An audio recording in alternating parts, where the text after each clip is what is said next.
Driver गाड़ी निकालो। अरे तुम्हारा बेटा यहाँ क्या कर रहा है? मैडम जी वो क्या है ना, मेरे बेटे ने एग्जाम पास किया है, इसलिए आपके लिए मिठाई लेके आया। अरे खड़ा क्या है, मैडम जी का आशीर्वाद ले, मिठाई खिला। अरे नहीं, पैर छूने की जरूरत नहीं है, दूर रहो। मम्मी अब हम ड्राइवर की दी हुई मिठाई खाएंगे क्या? नहीं हम क्यों खाएंगे। अरे ठीक है, मिठाई की जरूरत नहीं है। तुमने जो भी एग्जाम पास किया है उसके लिए मुबारकबाद है। अब लेट हो रहे हैं, चले हम। और तुम खड़े क्यों हो? जाओ रे यहाँ से। मैडम जी ये तो पूछिए मेरे बेटे ने कौन सा एग्जाम पास किया है। अरे हाँ, पूछना क्या है, किया होगा कोई एग्जाम पास। अरे कौन सा, ये कलेक्टर का एग्जाम पास कर लिया है। ड्राइवर का बेटा है, किसी ना किसी बड़े घर में ये नौकरी करेगा। अरे या तो ड्राइवर बनेगा या गार्ड बनेगा, और क्या कर लेगा। मैडम रुको, एक बार आप पापा की बात तो सुन लो कि मैंने कौन सा एग्जाम क्लियर किया है। लेकिन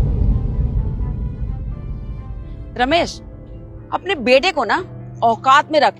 ये जो कपड़े भी इसने पहने हैं ना, वो हमारे दिए हुए पैसों से हैं, जो तू खरीद के देता होगा। और देख कैसे हवा में उड़ रहा है। इसको बोला अपनी औकात में रह। तुम चलो, लेट हो रहे हैं हम। मैडम जी ये बच्चा है, क्या है ना, मैं समझा दूंगा। अब खड़े होके मुंह ही देखते रहोगे या दरवाजा भी खोलोगे? हाँ मैडम खोलता हूँ।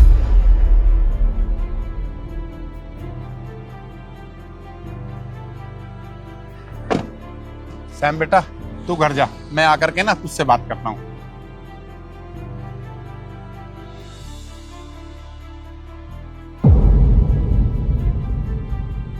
मैं अपने पैसों पे बहुत घमंड है ना, शायद ये भूल गए थे कि जिंदगी में कुछ भी करना लेकिन कभी किसी गरीब का ईगो मत हर्ट करना।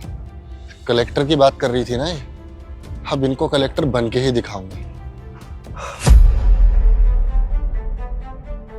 मम्मा ये ड्रेस ऑर्डर कर लूं? हाँ कर ले।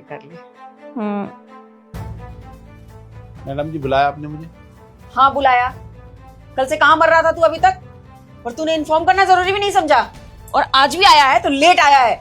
मैम साहब मैं अपने बेटे के लिए ना किताबें लेने गया था कल। क्या मेरा बेटा, ये मेरा बेटा, वो जब देखो जब मेरा बेटा। क्या है तेरा बेटा, कहीं का तोप है? मैम साहब मेरा बेटा कोई तोप तो नहीं, लेकिन मेरे बुढ़ापे का सहारा है। पढ़ लिख के कुछ बन जाएगा ना तो हमारी ना जिंदगी संवर जाएगी। अच्छा कुछ बन के दिखाएगा? अरे क्या बनेगा तुम्हारा बेटा? तुम एक ड्राइवर हो तो तुम्हारा बेटा भी ना किसी के घर में अरे नौकर बनेगा, ड्राइवर बनेगा, गार्ड बनेगा, और क्या बन जाएगा। आए बड़े दिन में ख्वाब देखने वाले। अच्छा किस चीज की पढ़ाई कर रहा है तेरा बेटा? कौन सी किताब दिलवा के लाया है? मैडम मेरा बेटा ना यूपीएससी की तैयारी कर रहा है। यूपीएससी? तुम्हारा बेटा यूपीएससी की तैयारी करता है? तुम्हें पता भी है उसमें कितने पैसे लगते हैं, कितना दिमाग लगता है और कितना टाइम लगता है। तुम जैसों का लड़का आईएएस आईपीएस बन जाएगा तो फिर हमारे बच्चे क्या करेंगे? तुम ना अपनी औकात में रहो, अपने बेटे को कहीं ड्राइवर का काम दिलवा दो। दिन में ख्वाब मत देखो। नहीं मैम साहब, मेरा बेटा ना पढ़ने में बहुत होशियार है, मुझे पूरी उम्मीद है वो एक ना एक दिन कुछ ना कुछ बन के दिखाएगा। अच्छा तो तुझे बहुत यकीन है ना अपने बेटे पे कि वो पढ़ लिख के बहुत बड़ा ऑफिसर बनेगा? तो जा एक काम कर, अपने बेटे को ना पढ़ा लिखा आईएएस बना। क्यों यहाँ टाइम वेस्ट कर रहा है?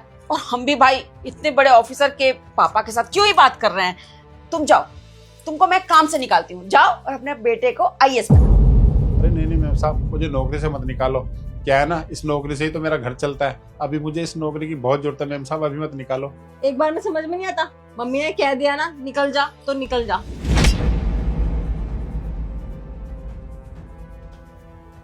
कैसे कैसे लोग हैं यार, देख जरा, औकात इनकी ड्राइवर बनने की नहीं है और बेटे को आईएएस बनाने चल रहा है। अब देखती हूँ कैसे पढ़ाएगा अपने बेटे को। पैसे ही नहीं होंगे तो घर कैसे चलाएगा, बेटे को कैसे पढ़ाएगा।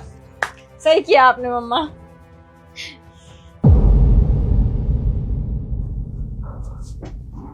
जी बताइए कैसे आपकी मदद कर सकता हूँ। सर वो क्या है ना, आपके डिपार्टमेंट ने हमारी प्रॉपर्टी पे स्टे लगा दिया है, वो पास नहीं कर रहे हैं। एक बार आप हमारी फाइल देख लीजिए। वैसे आप रमेश जी के बेटे हो ना? बिल्कुल सही पहचाना आपने। अरे वाह, तुम डीएम बन गए। देखा बेटी, हमने कहा था ना ये लड़का पढ़ लिख कर अपने माँ बाप का नाम जरूर रोशन करेगा। देख आज आईएएस बन गया ये। हाँ अंकल जी ना हमेशा कहते थे कि मेरा बेटा ना पढ़ने में बहुत तेज है, एक दिन बहुत बड़ा आदमी बनेगा। और आज देखो आप इस पोस्ट पे हो और आप तो हमें जानते हो, तो हम तो एक दूसरे के अपने हुए। तो आप तो हमारा काम कर ही दोगे। क्या कहा आपने? मैं तुम लोगों का अपना हूं। अपनों का मतलब भी जानते हो आप दोनों? याद है आपने मेरे पिताजी को कब काम से निकाला था? जब उनको काम की सख्त जरूरत थी और उनको मेरी फीस भरनी थी। तब आप दोनों ने अपने घमंड में आकर मेरे पापा को जबरदस्ती बिना किसी रीजन के काम से निकाला। अरे वो क्या चाहते थे? उन्होंने सिर्फ अपनी फीलिंग शेयर करी कि वो मुझे क्या बनाना चाहते हैं। क्या गलती की उन्होंने? क्या एक बाप अपने बेटे के लिए सपना नहीं देख सकता? क्या एक गरीब बाप अपने बेटे के लिए कुछ उम्मीदें नहीं रख सकता?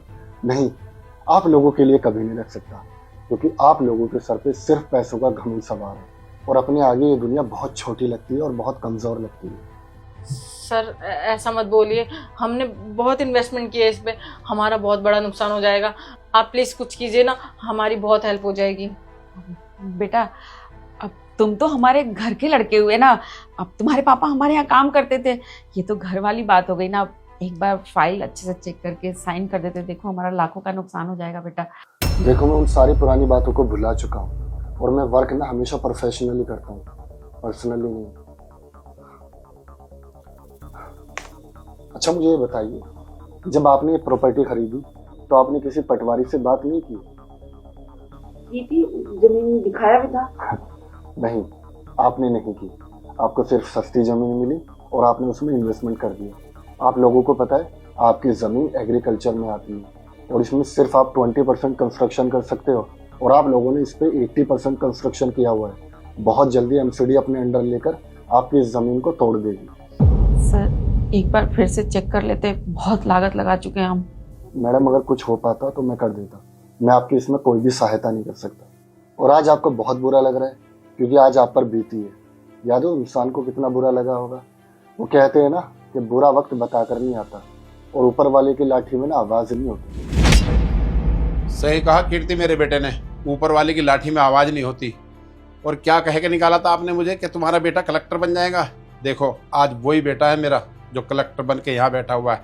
अरे इस समय का तो मुझे बहुत दिन से इंतजार था कि एक दिन मेरा बेटा कलेक्टर बनेगा और आप जैसे लोगों को मेरे बेटे से काम पड़ेगा। और आज देखो तुम्हें ही काम पड़ गया ना मेरे बेटे से।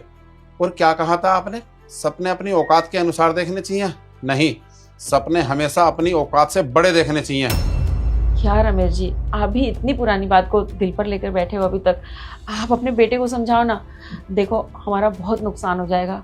देखो इसमें मैं तुम्हारी कोई मदद नहीं कर सकता। इस पोस्ट पे ना मेरा बेटा बैठा है, मैं नहीं। और मैं अपने बेटे के काम में ना कोई दखल अंदाजी नहीं करता। आप इसी से बात करो। और आप दोनों जा सकते हैं। Thanks for coming.